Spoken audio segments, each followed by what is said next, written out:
Class 9 English Eswaran the story teller. और ये story लिखी है R.K. लक्ष्मण ने। बड़ी ही मज़ेदार स्टोरी है, आपको इसको सुनने में बड़ा ही मज़ा आएगा। इसमें एक करैक्टर है महेंद्र, जो एक जूनियर सुपरवाइज़र है, और दूसरा करैक्टर है ईश्वरन, जो उसका रसोइया है, उसके लिए खाना बनाता है। जो ईश्वरन है उसको कहानियाँ सुनाने की आदत है, और उसका एक कहानी सुनाने का एक अलग ही अंदाज है, अलग ही एक स्टाइल है। वो महेंद्र को लगभग रोज़ कहानियाँ सुनाता है। उसकी कहानियों का महेंद्र पर क्या प्रभाव पड़ता है इस स्टोरी में हम देखेंगे। तो शुरू करते हैं हम अपनी story, Eswaran the story teller. One night Mahendra walk up from his sleep. एक रात महेंद्र नींद से जाग उठा और उसने एक काली आकृति देखी। उसे एकदम ठंडा पसीना आ गया, यानी कि महेंद्र उस काली आकृति को देखकर बिल्कुल ही डर गया। क्या वह भूत थी? जो उसने महेंद्र ने आकृति देखी थी, क्या वो एक भूत थी? अब इस स्टोरी में हम देखेंगे। The story was narrated to Ganesh by a young man Mahendra by name. यह कहानी गणेश को एक युवा व्यक्ति ने सुनाई थी जिसका नाम महेंद्र था। यानी कि यह कहानी महेंद्र ने गणेश को सुनाई थी। वह एक ऐसी फर्म में जूनियर सुपरवाइज़र था जो निर्माण के विभिन्न कार्यस्थलों पर किराए पर निरीक्षक प्रदान करती थी, जैसे कि फैक्ट्रियां, पुल, बांध आदि। यानी कि जो महेंद्र था वो एक ऐसी कंपनी में काम करता था जो सुपरवाइज़र किराए पर देती थी, अलग अलग जगह पर भेजती थी, जैसे कि फैक्ट्रियां हैं, पुल है, कहीं पर डैम बन रहा है। महेंद्र का कार्य था निर्माण स्थल पर होने वाले कार्यों पर नज़र रखना। और महेंद्र क्योंकि एक जूनियर सुपरवाइज़र था, इसलिए उसका काम था कि जो भी कंस्ट्रक्शन जो साइट है वहाँ पर जो काम हो रहा है उस पर नज़र रखना कि काम कैसे हो रहा है। उसे अपने मुख्यालय के आदेश पर अक्सर एक स्थान से दूसरे स्थान पर जाना पड़ता था। कोयला खनिज क्षेत्र से रेलवे, पुल निर्माण स्थल, वहाँ से कुछ महीनों के बाद किसी रासायनिक संयंत्र में जो कहीं चल रहा था। यानी कि जो महेंद्र है उसको जैसा भी ऑर्डर मिलता था वो अलग अलग जगह पर जाता था। जो कोयला खनिज क्षेत्र में जाता था, कहीं पर जो रेलवे ब्रिज का कंस्ट्रक्शन हो रहा है वहाँ पर जाता था, कहीं पर केमिकल प्लांट है, कोई फैक्ट्री है, वहाँ पर वो अक्सर जाया करता था। यानी कि वो अलग अलग जगह पर जाया करता था।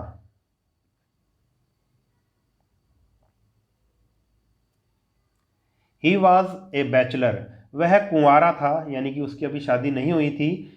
उसकी आवश्यकताएं कम थी और वह खुद को हर तरह की कठिन अवस्थाओं में ढाल सकता था, चाहे वह कोई सभी सुविधाओं वाला सर्किट हाउस हो या पत्थरों की खानों के बीच में काम चलाऊ मोटे कपड़े का बना तंबू। क्योंकि जो महेंद्र था उसकी अभी शादी नहीं हुई थी, यानी कि वो किसी भी जगह पर रह लेता था। उसकी फैमिली तो थी नहीं, वो किसी भी जगह पर रह लेता था, कैसी भी स्थिति में वो तंबू में भी रह लेता था या फिर कोई सर्किट हाउस है वहाँ पर भी वो आराम से रह लेता था। मगर उसके पास एक मूल्यवान वस्तु थी, उसका रसोइया ईश्वरन। जो महेंद्र के पास एक, वो कह रहा है कि कीमती चीज़ थी, और वो था उसका रसोइया जो उसके लिए खाना बनाता था, जिसका नाम ईश्वरन था। रसोइये को महेंद्र से बहुत लगाव था और जहाँ जहाँ वह जाता था वह बिना शिकायत उसके पीछे पीछे जाता था। वह महेंद्र के लिए खाना पकाता था, उसके कपड़े धोता था और रात को अपने मालिक के साथ गप्पे मारता था। वह विभिन्न विषयों पर अनंत कहानियाँ एवं किस्से घड़ सकता था। यानी कि उसको अलग अलग टॉपिक पे बहुत सारी कहानियाँ आती थी। Eswaran also had an amazing capacity. Eswaran में एक अन्य अद्भुत क्षमता थी। एक ईश्वरन की क्षमता और भी थी। एक तो वो कहानियाँ बड़ी अच्छी सुनाता था, दूसरी उसकी क्या क्षमता थी, वह सुनसान वातावरण में भी जहाँ मीलों तक कोई दुकान नहीं होती थी, पता नहीं कहाँ से सब्जियाँ और खाना बनाने का सामान पैदा कर देता था। वह जादुई ढंग से किसी नए कार्यस्थल के जिंक की चादरों से बने आश्रय स्थल में पहुँचने के 1 घंटे के अंदर ताज़ी सब्जियों से बहुत स्वादिष्ट व्यंजन बना सकता था। Mahendra would be up early in the morning. Mahendra प्रातः जल्दी उठ जाता था और नाश्ता करने के बाद अपने साथ कुछ पका हुआ भोजन लेकर काम पर चला जाता था। इसी दौरान ईश्वरन शेड को साफ सुथरा बनाता था, कपड़े धोता था और अपने ऊपर पानी की बहुत सी बाल्टियां डालकर आराम से नहाता था और पूरे समय प्रार्थना को धीरे धीरे बोलता रहता था। उस समय तक दोपहर के भोजन का समय हो जाता था। भोजन करने के बाद सोने से पहले वह कुछ देर तक पढ़ता था। जो ईश्वरन था उसको पढ़ने की आदत थी। किताब आमतौर पर सैकड़ों पृष्ठों का कोई रोमांचक तमिल उपन्यास होता था। उसको जो तमिल उपन्यास पढ़ने की आदत थी, तमिल भाषा जो साउथ इंडिया में एक लैंग्वेज है तमिल, उसको तमिल के जो उपन्यास है, नोवेल है, उसको पढ़ने की आदत थी। इसके कल्पनात्मक वर्णन एवं शानदार कहानियाँ ईश्वरन को उत्तेजना पैदा करते थे। जो भी वो कहानियाँ जो उसमें पढ़ता था नोवेल में, उसको उससे एक्साइटमेंट होती थी क्योंकि वो कल्पना से भरी होती थी वो कहानियाँ। His on description were greatly, उसके अपने वर्णन उन तमिल लेखकों से प्रभावित होते थे जिन्हें वह पढ़ता था। यानी कि जब वो खुद कहानियाँ सुनाता था तो उसी में से वो कुछ बातें ले लेता था, उससे वो बड़ा ही प्रभावित था उन जो वो नॉवल पढ़ता था। वह जब वह किसी छोटी सी घटना का वर्णन भी कर रहा होता था तो वह प्रयत्न करता था कि रहस्य पैदा किया जाए और वर्णन में हैरानी वाला अंत लाया जाए। यानी कि जब भी वो कोई कहानी या बात सुनाता था तो बड़े ही ऐसे ही अंदाज में सुनाता था कि उसमें रहस्य आए, उसमें हैरानी वाला एंड आए। उदाहरण के तौर पर अब एक एग्जाम्पल दिया है उसका, उसने कैसे कहानी सुनाता था वो। यह कहने की बजाय कि उसने मुख्य सड़क पर एक गिरा हुआ पेड़ देखा, वह भौं को उचित ढंग से सिकोड़कर एवं हाथों को नाटकीय ढंग से उठाकर यह कहता। यानी कि अब उस मान लो किसी ने एक पेड़ देखा तो वो किस तरह से बताएगा कि उसने एक सड़क पर पेड़ देखा, उसका बताने का अंदाज क्या था। अब देखिए आप क्या किस अंदाज से वो बताएगा। सड़क सुनसान थी और मैं एकदम अकेला था। अचानक मैंने सड़क के आर पार लेटा हुआ एक बहुत बड़ा झाड़ी जैसा जानवर देखा। मेरा आधा मन तो था मैं वापस चला जाता, मगर जब मैं नज़दीक पहुंचा तो मैंने देखा कि यह एक गिरा हुआ पेड़ था और उसकी सूखी टहनियाँ फैली हुई थी। महेंद्र खुद को अपनी कैनवस कुर्सी के पीछे को फैलाता और ईश्वरन की कहानियों को बिना आलोचना के सुनता। यानी कि जो महेंद्र है उसकी कहानियों को सुनता रहता था, उसको भी उसकी कहानियों में मज़ा आता था। The place I come from is famous for timber, जिस स्थान से मैं आया हूँ वह अपनी इमारती लकड़ी के लिए प्रसिद्ध है। ईश्वरन अपनी कहानी सुनाना आरंभ करता है। अब उसने एक कहानी सुना रहा है कि जहाँ से मैं आया हूँ वहाँ पे जो इमारती लकड़ी के लिए वो प्रसिद्ध है वो जगह, चारों तरफ घने पेड़ों वाला जंगल है। लकड़ी के गट्ठों को ट्रकों तक हाथियों द्वारा उठाकर लाया जाता है। वे बड़े और अच्छी प्रकार पोषित जानवर हैं। जब वे जंगली बन जाते हैं तो बहुत अधिक अनुभवी महावत भी उन्हें नियंत्रित नहीं कर सकता। ये हाथियों के बारे में बता रहा है कि जब वो जंगली बन जाते हैं, जो जो उनके महावत होते हैं यानी कि जो हाथियों को चलाते हैं, वो भी फिर उसको कंट्रोल नहीं कर पाते। इस भूमिका के बाद ईश्वरन एक हाथी के बारे में एक किस्सा सुनाना शुरू कर देता है। वन डे ए टस्कर एस्केप्ड, एक दिन एक हाथी लकड़ी के गोदाम से निकल भागा और आवारा घूमने लगा तथा अंधाधुंध झाड़ियों को कुचलने लगा, जंगली बेलों को उखाड़ने लगा तथा टहनियों को तोड़ने लगा। आप जानते हैं श्रीमान कि जब एक हाथी पागल हो जाता है तो कैसा बर्ताव करता है। ईश्वरन अपनी खुद की कहानी में इतना खो जाता था कि वह फर्श से खड़ा हो जाता और पागल हाथी की नकल करके पांव पटकता था। द एलिफेंट रीच द, हाथी हमारे कस्बे की सीमा में पहुंच गया और बाड़ों को माचिस की तीलियों की तरह तोड़ने लगा। उसने कहना जारी रखा। वह मुख्य सड़क पर आ गया और उसने फल बेचने वाले मिट्टी के बर्तन एवं कपड़ों के स्टॉलों को तोड़ डाला। लोग डर के मारे इधर उधर भागे। अब हाथी एक दीवार तोड़कर स्कूल के मैदान में घुस गया। जहां बच्चे खेल रहे थे। सब बच्चे कक्षाओं में भाग गए और दरवाजे कसकर बंद कर दिए। हाथी गुर्राया और इधर उधर घूमने लगा। उसने फुटबॉल के गोल वाले डंडे तोड़ दिए, वॉलीबॉल का जाल फाड़ दिया, पानी के लिए रखे गए ड्रम को ठोकर मारकर चपटा कर दिया और पौधे उखाड़ दिए। इसी बीच सभी अध्यापक स्कूल भवन के छज्जे पर चढ़ गए थे और वहां से हाथी द्वारा किए गए विनाश को असहाय देख रहे थे। नीचे मैदान पर एक भी व्यक्ति नहीं था। गलियां खाली थी, मानो कि कस्बे के सारे लोग अचानक गायब हो गए।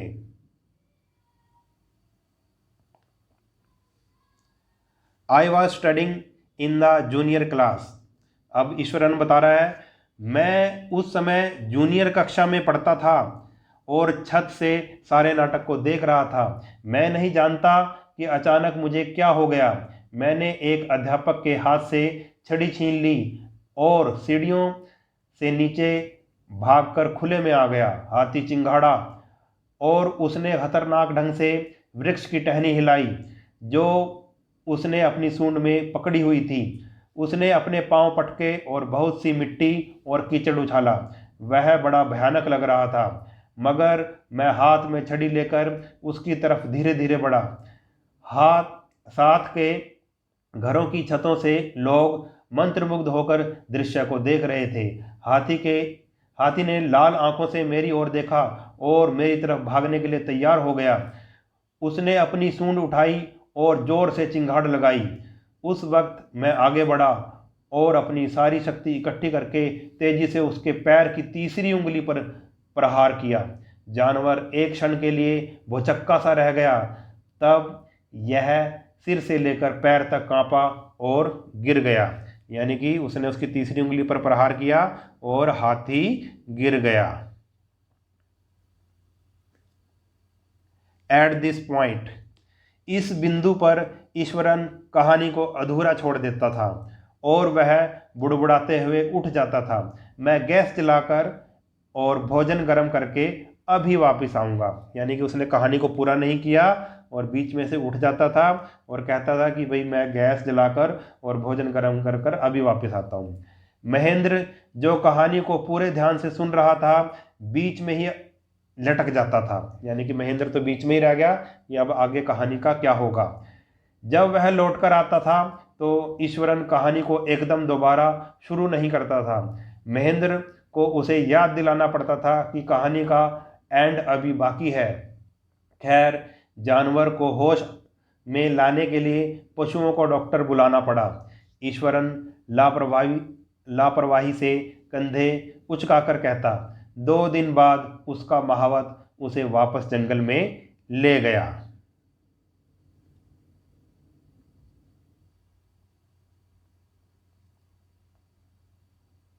Well, how did you manage to do it, Eswaran?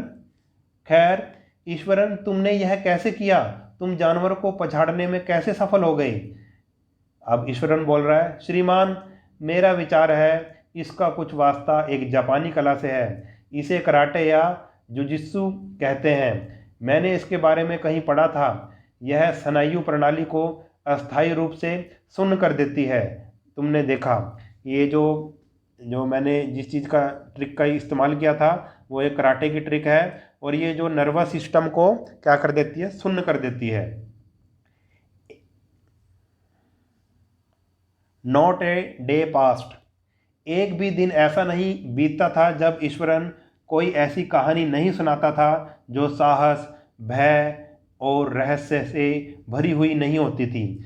चाहे कहानी विश्वसनीय होती या नहीं, महेंद्र को इसको सुनने में आनंद आता था क्योंकि यह बहुत ही शानदार ढंग से सुनाई जाती थी। चाहे कहानी विश्वास करने योग्य हो या ना हो, महेंद्र को कहानी सुनने में बड़ा मज़ा आता था। ईश्वरन महेंद्र के रहने के कमरे में टेलीविज़न की कमी अच्छी प्रकार से पूरी करता था। यानी कि जो महेंद्र के कमरे में टेलीविज़न नहीं था, मगर ईश्वरन इस कमी को पूरा कर देता था।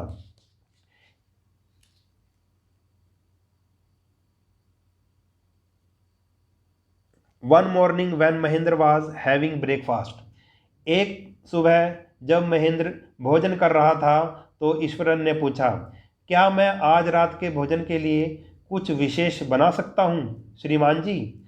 आखिर आज एक शुभ दिन है। परंपरा के अनुसार आज के दिन हम अपने पूर्वजों की आत्माओं को स्वादिष्ट व्यंजन खिलाते हैं श्रीमान जी।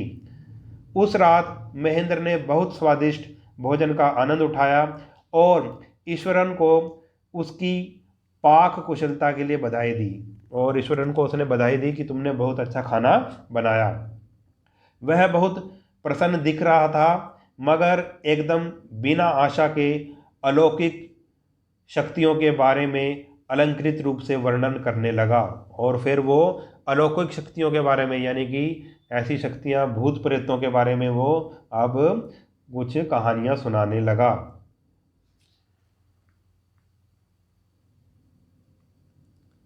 You know sir this entire factory area. आप जानते हैं श्रीमान, यह फैक्ट्री का जो एरिया है जिसमें हम हैं, कभी कब्रिस्तान होता था, उसने कहना शुरू किया। संतुष्टिपूर्ण भोजन खाकर जिस दिव्य स्वप्न में महेंद्र खो गया था, उसमें से वह एक झटके से बाहर निकला। जैसे ही उसने कब्रिस्तान का जिक्र किया तो महेंद्र एकदम से उसको एक झटका लगा और सुनने के लिए वो सुनने लगा। मुझे तो यह पहले दिन ही पता चल गया था जब मैंने रास्ते में एक मानवीय खोपड़ी देखी। अब ईश्वरन बता रहा है कि भाई मुझे तो ये पहले दिन ही पता लग गया था कि ये कब्रिस्तान का एरिया है, जब मैंने एक मनुष्य की खोपड़ी पड़ी देखी। अब भी मुझे बहुत सी खोपड़ियाँ और हड्डियाँ मिलती हैं, ईश्वरन ने कहना जारी रखा। तो ईश्वरन कह रहा है महेंद्र को, अभी भी मुझे रास्ते में बहुत सारी खोपड़ियाँ और हड्डियाँ मिलती हैं।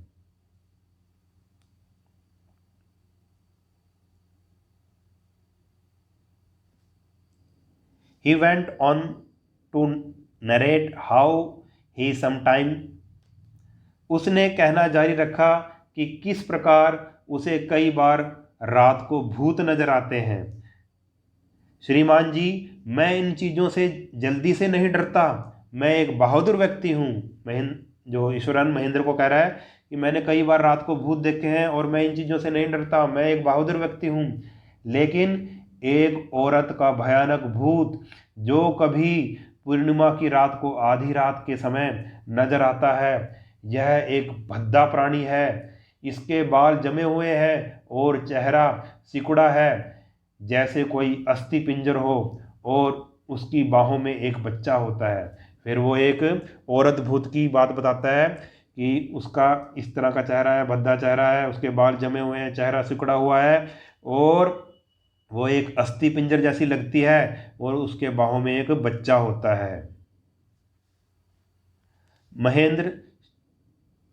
महेंद्र इस वर्णन को सुनकर कांपा और तेजी से बीच में बोला। महेंद्र को अब डर लग गया, उसकी कंपकपी छूट गई और महेंद्र बीच में ही बोला, तुम पागल हो ईश्वरन, भूतों या आत्माओं जैसी कोई चीज़ें नहीं होती, यह सब तुम्हारी कल्पना का भाग है। अपनी जो पाचन प्रणाली है, यानी कि अपने पेट का इलाज करवाओ, जो तुम्हारा डाइजेस्टिव सिस्टम है वो उसमें कुछ खराबी आ गई है, उसकी जांच करवाओ तुम, और हो सके तो सिर का भी, और हो सके तो अपनी दिमाग की जांच भी करवा लो। ऐसी कोई बात नहीं होती, ऐसे कोई भूत प्रेत नहीं होते, तुम बकवास कर रहे हो। ही लेफ्ट द रूम एंड, वह कमरे में चला गया और सो गया।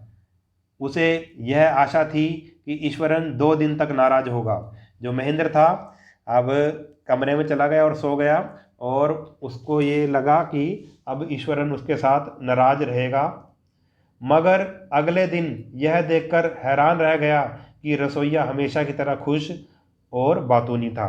मगर ईश्वरन के ऊपर इसका कोई फर्क नहीं पड़ा और वो खुश था और पहले की तरह ही बातें कर रहा था।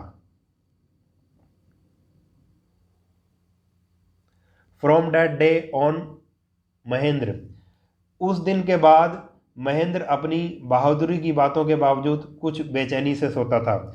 जब से उसने वो स्टोरी सुनाई थी ईश्वरन ने, तब से वो रात को उसको बेचैनी होती थी, यानी कि वो इसके बारे में सोचता था। Every night he peer into the darkness, हर रात अपने बिस्तर की साथ वाली खिड़की में से अंधेरे में घूर घूर कर देखता था और आश्वस्त होने का प्रयत्न करता था कि नज़दीक कहीं अंधेरे में कोई हरकत तो नहीं है। अब ईश्वरन जो महेंद्र है वो रोज़ देखता था खिड़की में से कि कोई हरकत तो नहीं हो रही बाहर, मगर उसे केवल अंधेरे का समुद्र नजर आता था और मीलों दूर फैक्ट्री की टिमटिमाती बत्तियां नजर आती थी। मगर उसको जो महेंद्र था जो खिड़की से बाहर देखता था रात को, तो उसको क्या नजर आता था? फैक्ट्री की बत्तियां नजर आती थी, कुछ भी नजर नहीं आता था। He had always like to admire, उसे पूर्णिमा की रातों में आसपास के दृश्यों की दूध की सफ़ेदी की तारीफ करना सदा अच्छा लगता था। जो महेंद्र को क्या पसंद था, जब भी फुल मून होता था, पूर्णिमा होती थी, तो जो भी दूध की सफ़ेदी यानी कि पूर्णिमा की जो रोशनी होती थी उसको वो उसकी वो तारीफ़ करता था, उसको वो अच्छी लगती थी। मगर ईश्वरन की औरत वाली भूत की कहानी सुनने के बाद जब पूरा चांद होता था तो वह खिड़की से बाहर झांकने से भी बचता था।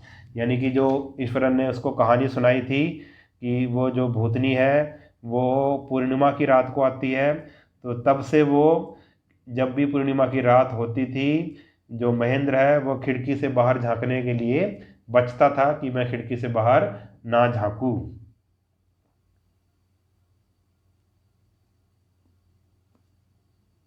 One night Mahendra was woken up, एक रात महेंद्र अपनी खिड़की के पास से एक हल्की कराहट की आवाज़ सुनकर जाग गया। एक दिन एक रात महेंद्र सोया हुआ था और उसको एक हल्की सी कराहट आई और वह जाग गया। उसको एक आवाज़ सुनी, कराहने की आवाज़ सुनी, तो वह जाग गया।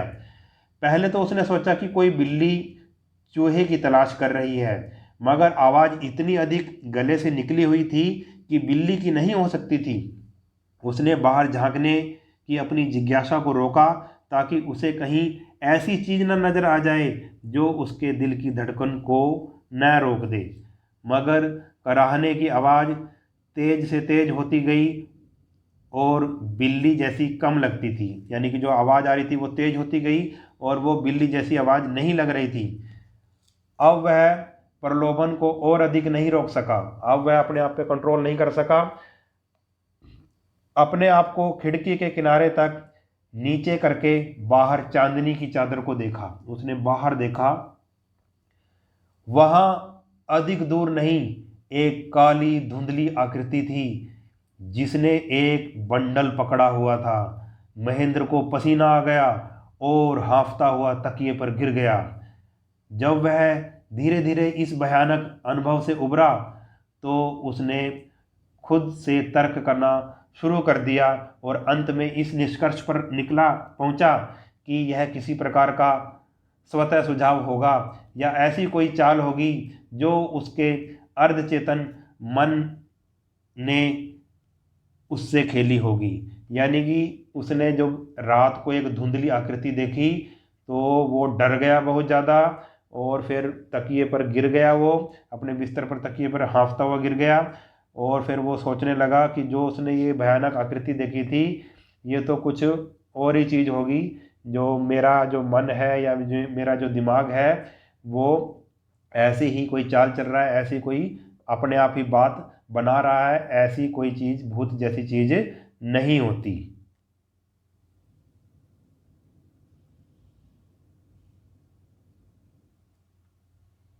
By the time he had got up in the morning, जब तक वह सुबह उठा, स्नान किया और नाश्ता करने के लिए बाहर आया, पिछली रात का भय उसकी स्मरण शक्ति से गायब हो चुका था। अगले दिन जब वो उठा, नाश्ता किया, नहाया, नाश्ता किया, तो पिछली रात की जो बात थी वो भूल चुका था। ईश्वरन ने दरवाजे पर उसका स्वागत लंच पैक कर और उसके बैग से किया। ईश्वरन ने उसको जो लंच उसको दिया और उसको बैग दिया।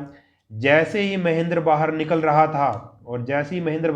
था ईश्वरन हंसा और बोला, श्रीमान जी, क्या आपको वह दिन याद है जब मैं आपको एक औरत भूत के बारे में बताया था? मैंने आपको एक भूतनी के बारे में बताया था जिसके हाथ में एक बच्चा था। आप मुझसे नाराज थे क्योंकि मैं वस्तुओं की कल्पना करता था। खैर, आपने पिछली रात उसे खुद देखा था। मैं आपके कमरे से कराहने की आवाज़ सुनकर भागता हुआ आया था। अब ईश्वरन ने कहा कि आपको याद है मैंने आपको एक भूतनी की स्टोरी सुनाई थी और कल रात उस भूतनी को आपने देखा था। मुझे आपके कमरे से किसी के कराहने की आवाज़ आई थी। महेंद्र की रीढ़ की हड्डी हड्डी में ठंड की लहर दौड़ गई। यानी कि महेंद्र अब डर से कांपने लगा। उसने ईश्वरन के वाक्य को पूरा करने का इंतजार नहीं किया। उसने जो ईश्वरन ने जो उसको बताया था, जो बता रहा था बात, उस बात को पूरा होने नहीं दिया। वह अपने दफ्तर गया और ट्रांसफ़र के लिए प्रार्थना पत्र दे दिया। उसका इरादा उस भूतिया स्थान को अगले ही दिन छोड़ देने का था।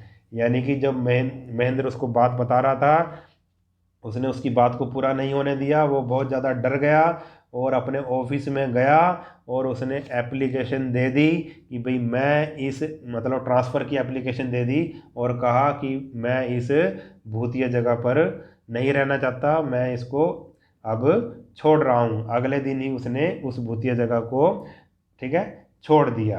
ठीक है, तो ये थी कहानी। मुझे उम्मीद है कि आपको मज़ा आया होगा सुनने में। अगर वीडियो आपको अच्छा लगा तो वीडियो को लाइक कीजिए, चैनल को सब्सक्राइब कीजिए और वीडियो को अपने सभी दोस्तों के साथ शेयर ज़रूर कीजिए। मिलते हैं नेक्स्ट वीडियो में, तब तक के लिए नमस्कार।